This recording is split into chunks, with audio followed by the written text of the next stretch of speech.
আজকে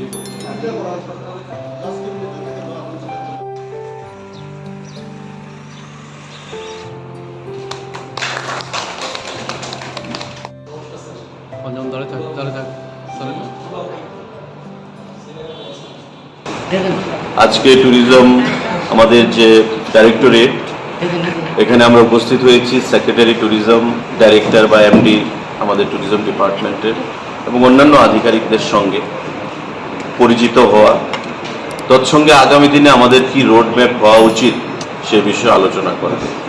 আপনারা দেখতে পাচ্ছেন এখানে বিভিন্ন বিষয় নিয়ে আমরা আলোচনার সূত্রপাত করতে চলেছি, কারণ ত্রিপুরা রাজ্যে সরকারি চাকরি প্রত্যেককে দেওয়া সম্ভব নয় বা কোনো রাজ্যেই সম্ভব নয়, কারণ বেকারত্ব একটা ইন্টারন্যাশনাল সমস্যা। তাই আমাদের রাজ্যে সেই সুযোগ রয়েছে, ভবিষ্যৎ রয়েছে যে ট্যুরিজমকে আমরা একটা অন্যতম রিক্রুটমেন্টের ক্ষেত্র হিসাবে, কর্মসংস্থানের ক্ষেত্র হিসাবে আমরা তুলে ধরতে পারি এবং জাতীয় স্তরে, আন্তর্জাতিক স্তরে কিভাবে রাজ্যকে পর্যটনের দিক থেকে আরও সামনের দিকে এগিয়ে নিয়ে যাওয়া যায় সেই বিষয়েও রাজ্য সরকার কাজ করছে বিগত দিনগুলো থেকে। তো আমাদের সরকার আমরা চাই এই রাজ্যে ট্যুরিজমের যে সম্ভাবনাময় দিকগুলো রয়েছে সেগুলো উত্তরোত্তর শ্রীবৃদ্ধি ঘটুক।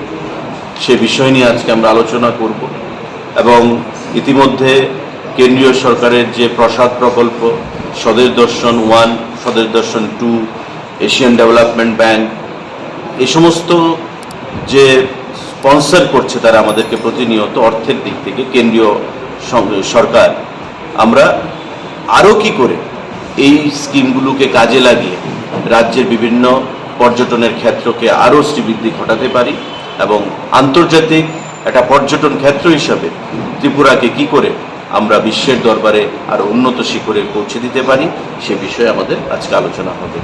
তো সাংবাদিক বন্ধুরা, এটা আজকে প্রিলিমিনারি মিটিং, আমাদের প্রাথমিকভাবে মিটিং।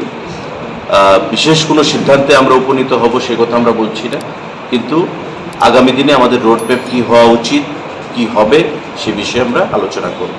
আগামী দিনে রাজ্য সরকার, পর্যটন দপ্তর আমরা বদ্ধপরিকর ট্যুরিজম ক্ষেত্রকে বিশ্বের দরবারে নিয়ে যাওয়ার জন্য, এবং রাজ্য সরকার সেটা আমরা করব, সবাই মিলে আমরা করব। আপনাদের সকলের সহযোগিতা আমরা চাই।